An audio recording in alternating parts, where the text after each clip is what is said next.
श्यामची आई या सिनेमानं प्रत्येकाच्या मनावर ठसा उमटवलाय। या सिनेमातील श्यामची भूमिका साकारणारे ज्येष्ठ अभिनेते माधव वजे यांचं निधन झालंय। वयाच्या 86व्या वर्षी माधव वजे यांनी अखेरचा श्वास घेतलाय। माधव वजे हे उत्तम नट तर होतेच, सोबतच समीक्षक, प्राध्यापक म्हणूनही ते प्रचलित होते। अभिनयासोबत शिक्षकी पेशात असलेले माधव वजे हे पुण्यातील वाडिया महाविद्यालयातून ते इंग्रजी प्राध्यापक म्हणून निवृत्त झाले।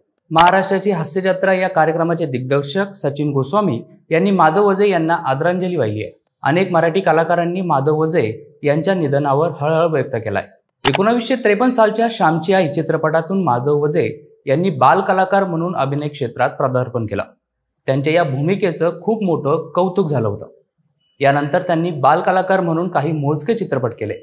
बाप जन्म, 3 इडियट्स, डियर जिंदगी, एवढंसं आबाळ अशा हिंदी मराठी चित्रपटात ते झळकले।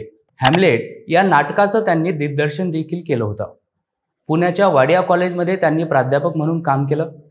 प्रायोगिक रंगभूमी, रंगमुद्रा, श्यामची आई, आचार्य अत्रे आणि मी, नंदनवन अशी पुस्तकं त्यांनी लिहिली आहेत।